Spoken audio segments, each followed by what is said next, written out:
What's up? Panibagong gala naman sa Larky Vlog. Matagal kami hindi napag-vlog kasi marami kaming nasikaso about sa bahay namin, sa pag-aaral ng mga bata at itong holiday. So ngayon nagkaroon kami ng chance para makagala ulit. So ayun pa rin, kasama namin ang pamilya at meron kaming bagong guest, si Ayat, sister ni Mabel. So kasama syempre walang iba kundi si Mabel, si Gab, si Otep, kambal po sila ni Tita Ayat, at si Scarlett at si Ate. So tara, samahan nyo kami papuntang San Juan, Batangas.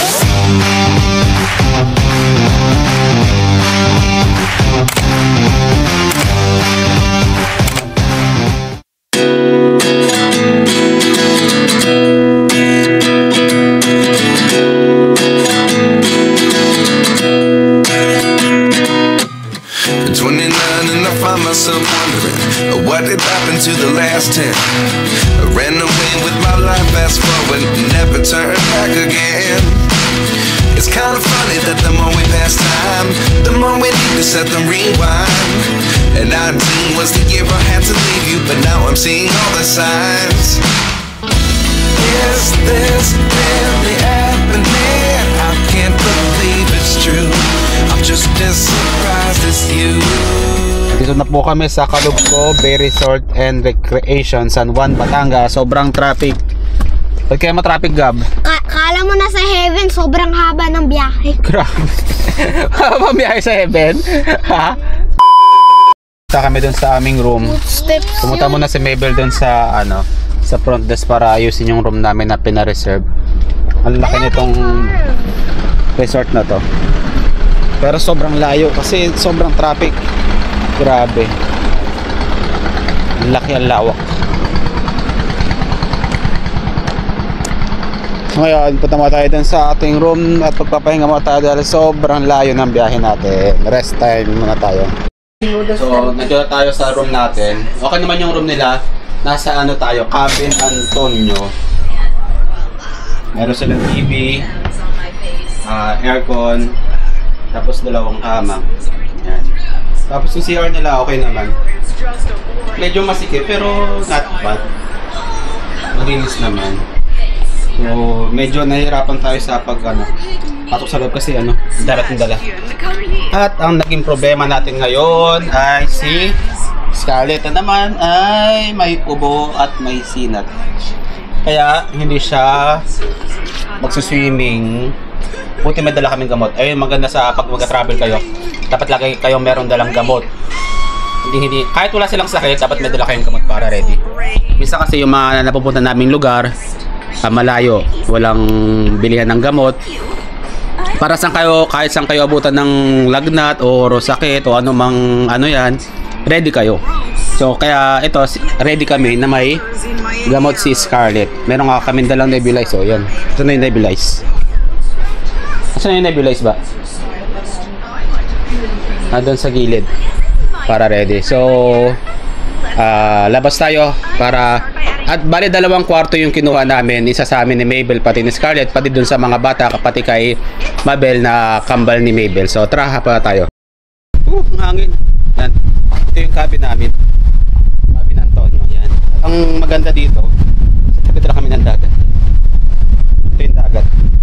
Sobrang hangin. Sarap magkape. Yan. High tide na. Sarap sana maligo ngayon pero high tide na kaya di tayo makapunta dyan.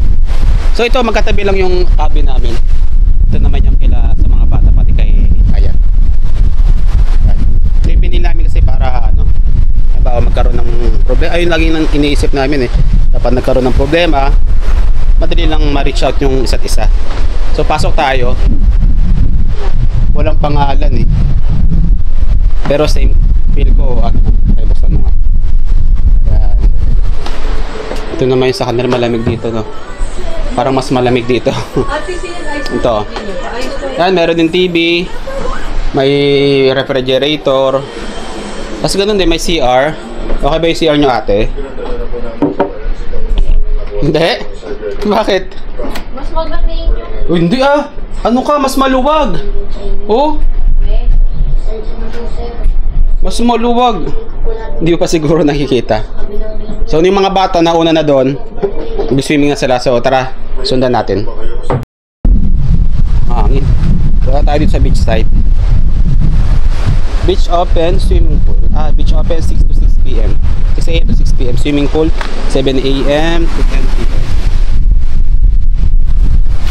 Meron sila mga activity dito. Speedboat, jet ski, kayak, banana boat, flying fish, wagon, and this boat. So yung kayak pala libre yun. Only kayak daw sabi nung ano, nag-inform pa lang kami through Facebook. Ito na yung beach. So honestly, yung sun hindi ganun kaganda, saka medyo makalat. Hindi naman dito sa front ng ano, ng resort, pero doon sa gilid. Sana lang pag namamasyal tayo, maging aware tayo na hindi dapat nagtatapon ng kalat sa ano, dagat, kasi syempre yung sea creatures din yung may hirapan, at syempre pangit tignan. Dapat mahalin natin yung kalikasan, kasi dito tayo nabubuhay. Kung walang kalikasan, hindi tayo mabubuhay. So ngayon, punta tayo dun sa swimming pool kasama ni Ayat, yung dalawang bata, kasi sobrang excited na sila. So let's go. So dito tayo sa ano, first swimming pool. Ito yung pinakamalapit na swimming pool sa amin. Medyo malalim siya. Doon yung mga bata. Tapos ang nakalagay dito ay 6 feet to 7 feet. Medyo malalim. Hindi tayo marunong lumangoy dito. Sa baksakan ng ano naman, 5 feet. 5 feet to 4 feet yan. Dito lang tayo. Ito lang yung kaya natin. So umulan pala. Ang lakas ng ulan kanina. So ito yung kambal. Magkamukha ba sila? Ay naku. Ano sila otot ko? Nag-aano sila? Ala, oh! Si Otep, sakit? Tumama yung braso niya. 3 days later. Lamig! Otep, hangin. Grabe. Ano, masarap maligo? Anong rate mo? 10. Okay, so gabi na. Palakas yung hangin. Kuha tayo doon sa room nila ate. Tara, Otep! Tingnan natin kung mas malamig. Lamig. Hi guys. Ito sila oh. Ay, parang humina yung aircon. Ay, malamig pa rin pala.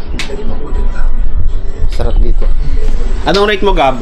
10 out of 10. Ikaw ano Yat? So far. Mamaya, ay hindi pa natin ma-rate, no? Hindi pa ma-rate. Tingnan mo natin yung food kasi nag-advance order kami sa ano doon sa resto. Tingnan natin kung masarap. Pag masarap siguro, tapos kung hindi mahapdi yung tubig pag nag-swimming kami mamaya. Yun, doon natin masasabi na ano. Doon natin ma-rate. Siguro bukas natin i-rate. Yung mga bata kasi nag-rate agad eh. So, hintay natin mag 6:30 kasi sabi ko doon sa resto, nag-advance order kami ng 6:30. So, alas 6 pa lang. So, maya-maya. Kuha tayo doon. Baba tayong resto. Kakain na tayo. Kasi nagugutom na si Kaka. Ayan si Kaka.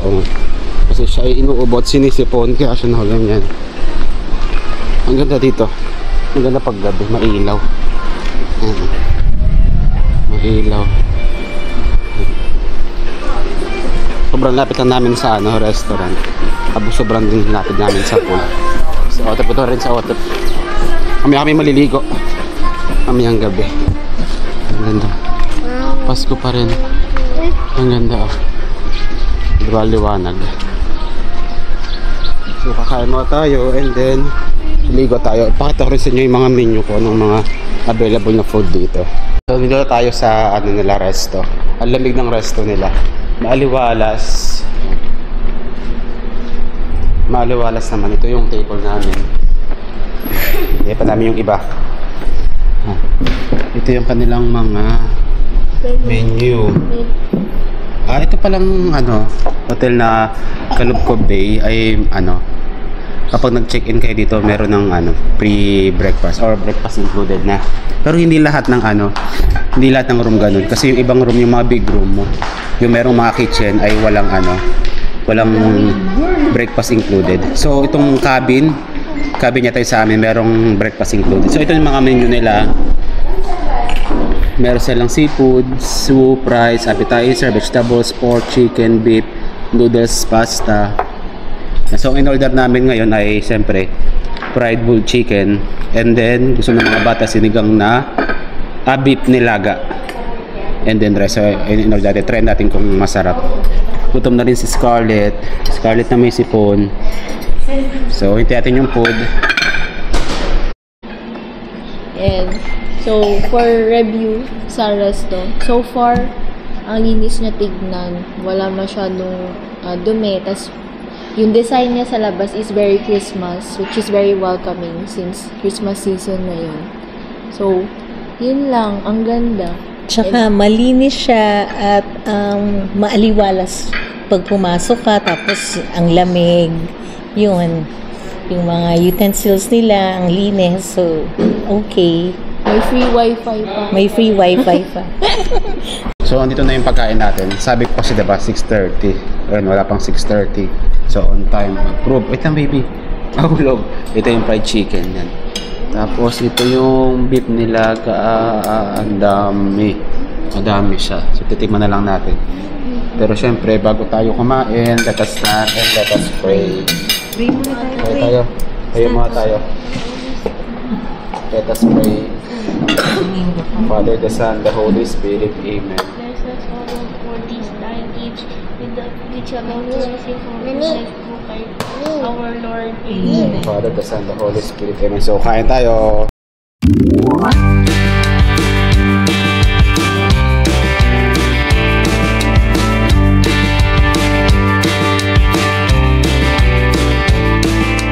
So, katapos natin kumain, nabusog naman kami lahat. So, rate doon sa chicken, maraming chicken. Ang ganda ng pagka-breading sa kanya. Ang dami, whole chicken talaga yung binigay sa amin. Yung iba kasi kahit whole chicken, maliit eh. Tapos may kasamang gravy. Tapos, ang natuwa ko doon, yung sa beef, ang daming laman. Hindi namin naubos. Kahit malalakas kami kumain, lalo na si Joseph, malakas kumain pag anong mga ulap. Ang dami, lalo yung gulay. Hindi talaga tinipid sa gulay. Ang daming sabaw na mainit. Tapos, yung beef malambot, tapos yung kanin niya maayos din, kasi yung dalawang in-order namin kanin dalawang garlic rice, dalawang plain rice. Yung maganda yung kanin nila, masarap din. Tapos ang ganda-ganda pa ng place, yung resto, maaliwalas, malamig, malinis. Actually, so far na pag-stay namin dito, wala pa kami 24 hours.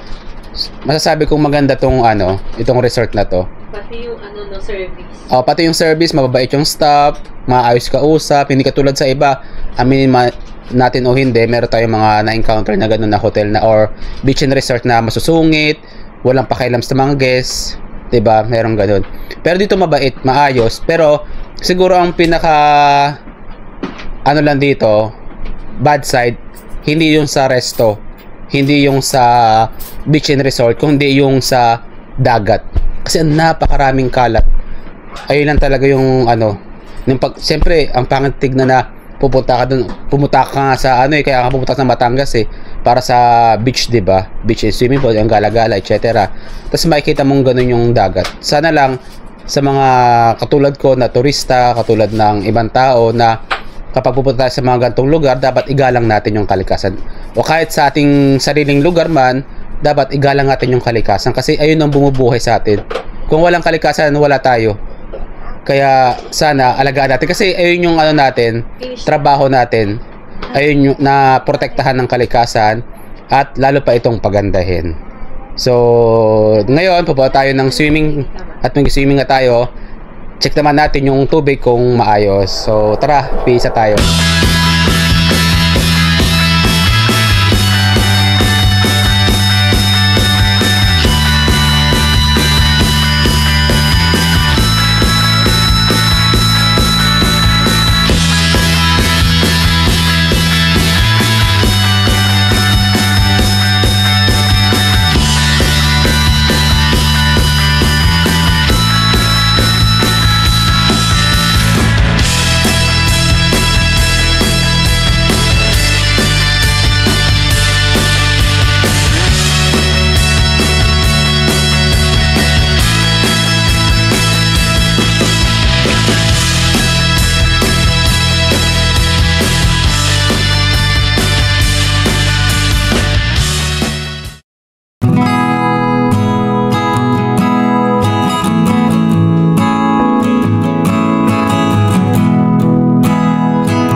Okay guys, isin lang natin.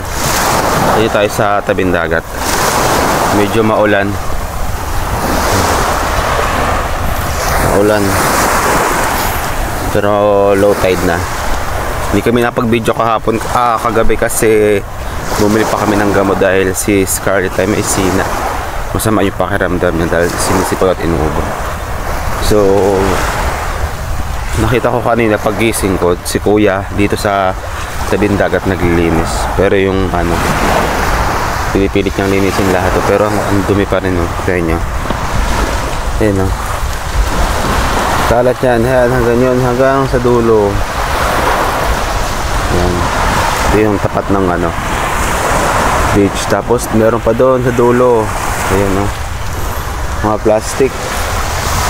Mga candies. Tapos mga water bottle.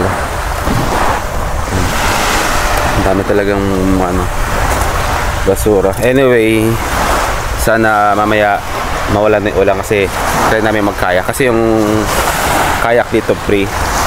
Pwede ka magkayak. Anli daw. Sana tumila na yung ulan. So ang gagawin muna natin, let's ano na tayo, breakfast na tayo. Kasi hanggang 12 AM, 12 PM lang tayo dito. Let's go. So, yun, katapos na natin mag-almusal. Okay na may almusal nila. So, ano, diba sa kada room, 4 packs. So, nag-almusal namin 8. Kasi, isang room na to, 4 packs. Kila Ayat, 4 packs. So, okay naman. In-order namin corned beef, tocino, tapos bangus, saka tapa. Okay na may lasa. So, approved na ang pagkain natin, ang food dito sa resort na ito. 10 out of 10, masarap. May kape, okay lahat. Pati yung suka ng tocino at ng tapa ay masarap. Naglalagay ako ng suka sa tocino, sorry. So, water activity tayo. Punta tayong kayak at iba't iba pang activities dito. So, let's go! Last day natin. Dito tayo sa kayak. Magkakayak si Kaka. Kaka! Ano, bakit? Afraid? Ote, piyakabahan ka? Hindi. Okay. Tara. Dito tayo sa ano, tabing dagat. Magkakayak tayo. Ito yung suot ko, lakas yung nalang damit. Kain ulit lang natin pang swimming lang naman. Lahat tayo magkakayak pero isa-isa lang. Ilan malaman? Dalawa. Dalawa lang. Ano tayong dalawa lang muna? Kasi kami dalawa lang muna. Paano ako first time ko?